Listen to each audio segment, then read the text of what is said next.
Over the last year, I've been experimenting with BFR cuffs, blood flow restriction, and specifically to augment or improve certain physiological characteristics for me as a competitive CrossFit athlete. And today, I want to share those things with you.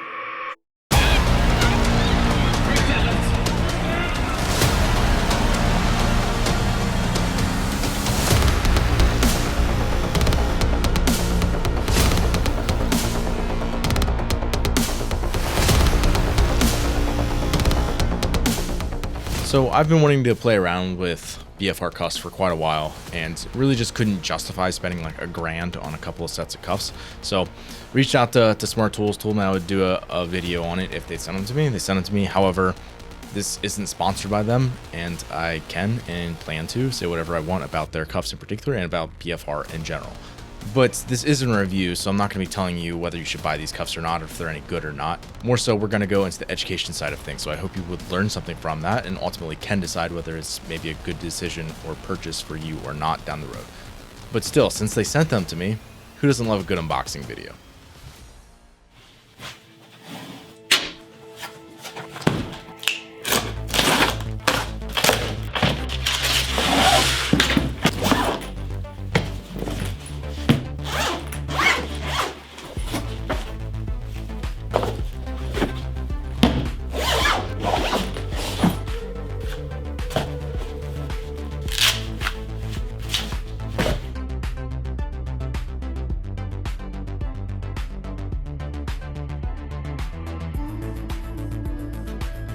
To be honest, I've been sitting on compiling this video and actually putting it out to the world and publishing it probably longer than any other video I've ever worked on. Because while I've been, in the training sphere my whole life essentially, like I started lifting in 7th grade and haven't taken off more than 2-3 weeks since then. While I've had all that experience, I'm relatively new to BFR. And the last thing that I want to do is put out a piece of content that I look back on in 2 to 3 years and realize that some of the things aren't accurate in what I put out, and I'm doing people a disservice by putting it out. So that's why I've sat on this so long up to this point, because I've been trying to figure out how to do this the best I possibly can.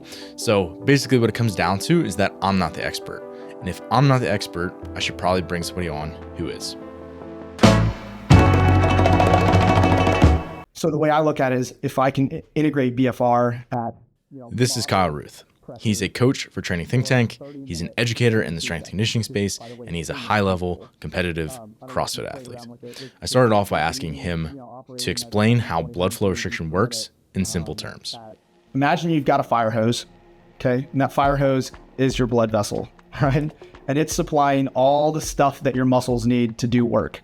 And if we kink the hose and shrink the amount of blood that's flowing into the muscle, then you're basically going to make it so the muscle gets tired faster. And by getting tired faster, you can do some really interesting things. You can cause muscle growth. You can increase endurance. You can do these really interesting things without having to do so much training, right? For a lot of people to achieve hypertrophy, to achieve muscle growth, you have to do 10 sets per muscle group per week, right? But with something like BFR, where you're gonna just cause fatigue to happen a little bit faster, you can get down to like 3 sets, 4 sets per muscle group per week. It's a thing to save time and efficiency that just basically makes the training that you're doing more intense without having to be more intense. There you go. There's your simple explanation for your gym goer. Yeah.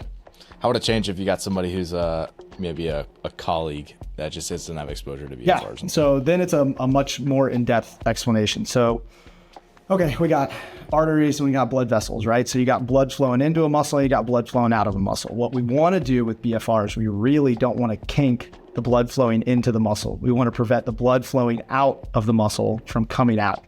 We want to, close that down as much as possible. And so that's why we determine target pressures for the cuffs. Then basically the same explanation is by reducing the amount of blood flowing out of the muscle, you get a lot of blood pooling. You reduce the amount of oxygen and flowing into the muscle. You create a whole bunch of metabolic side effects. These metabolic side effects amplify whatever training signal you are creating with the stimulus. So if you have someone doing hypertrophy work, you're going to amplify the hypertrophy signal and just make it a little bit, turning up the volume, turning up the gain. Same is true if you're doing endurance work, right? If you've got people doing zone 2, but you're doing zone 2 with BFR on, then you're going to create a similar adaptation that you would at higher intensities, even though the heart is still working at, 125 beats per minute. The muscle is basically working in an environment that feels like it's basically doing threshold work. And so it allows you to amplify whatever signal you're trying to achieve. And there's also central cardiac changes, right? Because you're changing the amount of blood that's going back to the heart. So there's things that are happening centrally and to blood pressure, which, is controlled by the nervous system. There's things that are happening to every system, not just the ones that are, downstream of the cuffs. So you've got these cuffs on your leg, but also changes are happening in the heart. Changes are happening above the cuff. So like if you cuff the leg and you have someone do back squats, the glutes hypertrophy, right? But the glute isn't receiving any of the BFR stimulus. They're upstream of the cuff. Everything from the thigh down has the BFR stimulus, but the glute's still growing. Like what the heck's going on there?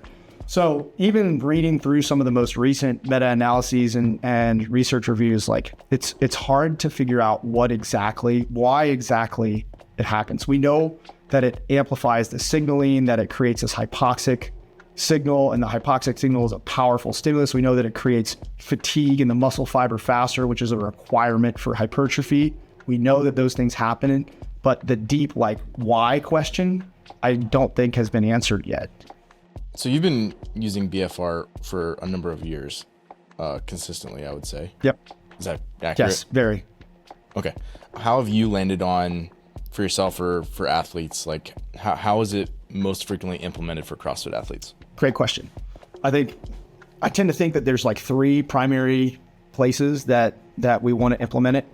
The first and most obvious is during deloads and rehab. I think that's where it's most popular right now as well, is in the rehab setting.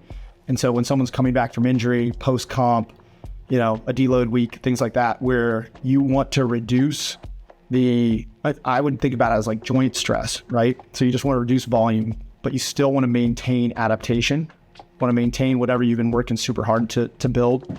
That's it's primary, right now, most popular application. I think there's a ton of value for that. I think the second is for athletes who have limited time. I have pretty limited windows for training as a result of all the stuff that I do. So I've always thought of BFR as a time saver, as an efficiency tool. And I'm ruthless in searching for training efficiency. It's just part of my ethos. I don't have time to do a 90-minute zone 2 bike erg session ever, right? That just there.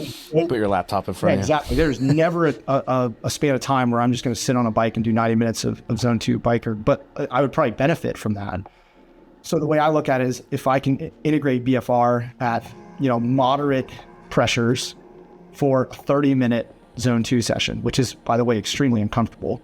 I don't know if you've played around with it with zone 2, but even, operating at 120, 130 beats per minute, at moderate pressures, it's incredibly uncomfortable. But in theory, you're getting essentially the same adaptations that you would get going 90 minutes on the bike. You're basically just amplifying the signal.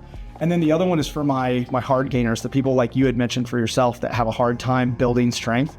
Man, it is a fantastic tool for augmenting the hypertrophy side of strength gains, right? So if someone really wants to get stronger, we can, strengthen the signal from the brain to the muscle, right? That's one way to get people strong. That's what you do with heavy 1RMs, the reverse band stuff. It's more neural side, plyometrics that, increase rate of force development, stuff like that.